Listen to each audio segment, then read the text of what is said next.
सभी को नमस्ते। आज मैं गुनगुनाने से सामंजस्य के विषय पर कुछ अंतर्दृष्टि साझा करूंगा। आपने देखा होगा कि जब भी आप प्रकृति के करीब होते हैं, चाहे वो पहाड़ियाँ हो या समुद्र तट या जंगल, आप अचानक गुनगुनाना या गाना शुरू कर देते हैं। जब भी आप अपने जैसे लोगों के साथ होते हैं तो अंताक्षरी खेलते हैं। जब भी आपको अपने आप पर छोड़ दिया जाता है तो आप गुनगुनाना या गाना शुरू कर देते हैं। ऐसा क्यों होता है? जब आपका शरीर, मन और अस्तित्व एक सामंजस्य में होता है तो गुनगुनाहट शुरू हो जाती है। जब शरीर और मन एक लय में समस्वरता में होते हैं तो आपका अस्तित्व पूर्ण सहजता में होता है। वह सहजता स्वयं के साथ होने के उत्सव के रूप में गुनगुनाने और गाने में झलकती है। और यही ध्यान है। मन में किसी भी विचार के बिना स्वयं के साथ होना, ध्यान आपका आंतरिक स्वभाव है। यह आप ही है, यह तुम्हारा अस्तित्व है।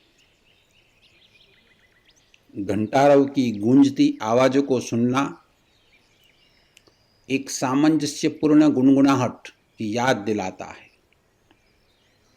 गुनगुनाने की गहरी भावना में खुद को डुबोना अपनी उपस्थिति की याद दिलाता है।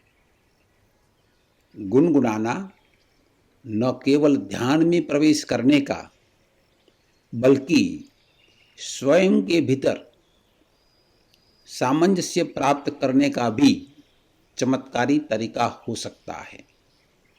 वास्तव में पूरे एशिया में घंटारों और गुंजन की गूंजती ध्वनियों का उपयोग सतोरी, धारणा, ध्यान, सवित समाधि या फिर निर्वित समाधि का अनुभव करने की एक विधि के रूप में किया गया है।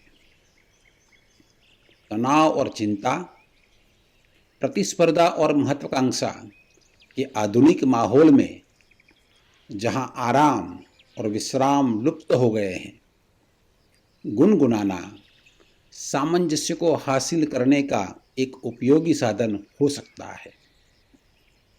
हालांकि गुनगुनाना व्यक्ति दर व्यक्ति अलग अलग हो सकता है। गुंजन की अवधि अलग अलग हो सकती है। गुनगुनाने का समय और स्थान अलग अलग हो सकता है, लेकिन गुनगुनाना हमें हमेशा सामंजस्य में वापस ले आता है। लगभग हर समय के अधिकांश गुरुओं ने अपने देवता के प्रति समर्पण व्यक्त करने के लिए, आंतरिक आनंद और आशीर्वाद का अनुभव करने के लिए गुनगुनाने का, घंटारों का और भक्ति गीत गाने का वगैरह का किसी न किसी रूप में उपयोग किया है। गुनगुनाने से साधकों को श्वास और शरीर, मन और मस्तिष्क और भाव और हृदय के तीनों स्तरों पर शामिल किया जाता है।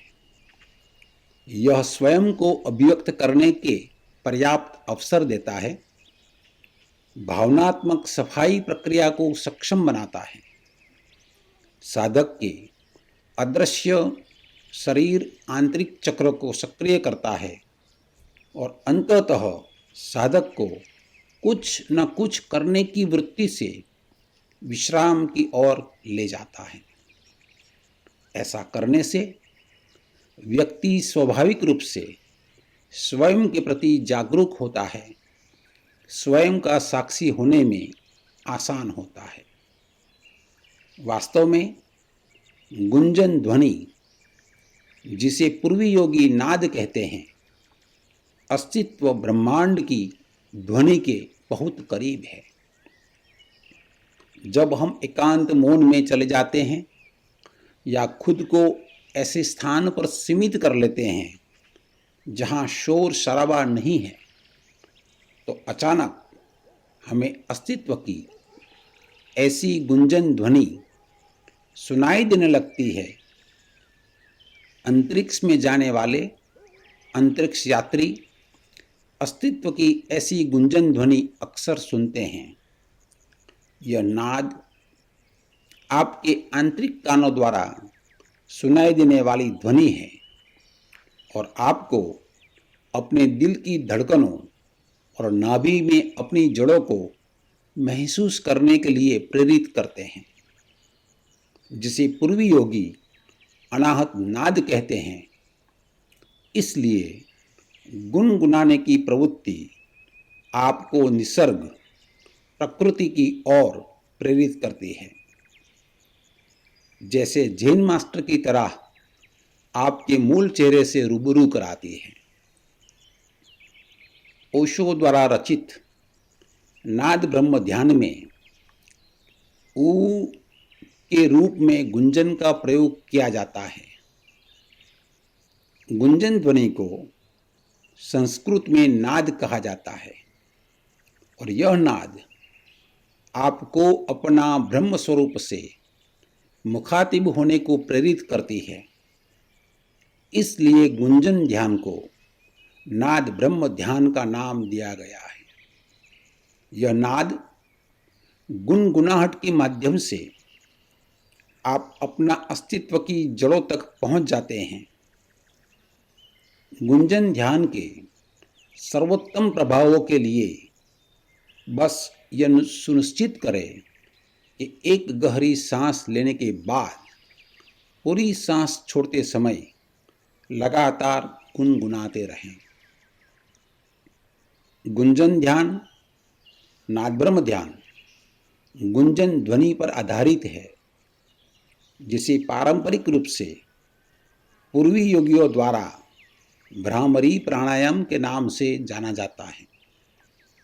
यह अनुभव किया गया है कि भ्रामरी प्राणायाम मन को शांत करने, तंत्रिकाओं को शांत करने, तनाव और चिंता से राहत देने, क्रोध को क्षीण करने, रक्तचाप को कम करने, पिनियल और पिट्यूटरी ग्लैंड ग्रंथियों को उत्तेजित करने, शरीर और दिमाग को सामंजस्यपूर्ण बनाने, आवाज की गुणवत्ता में सुधार करने, संवाद कौशल में सुधार, विशुद्ध चक्र को सक्रिय करने, रचनात्मकता को बढ़ावा देने में, योग निंद्रा को प्रेरित करने में वगैरह वगैरह बातों के लिए फायदेमंद है।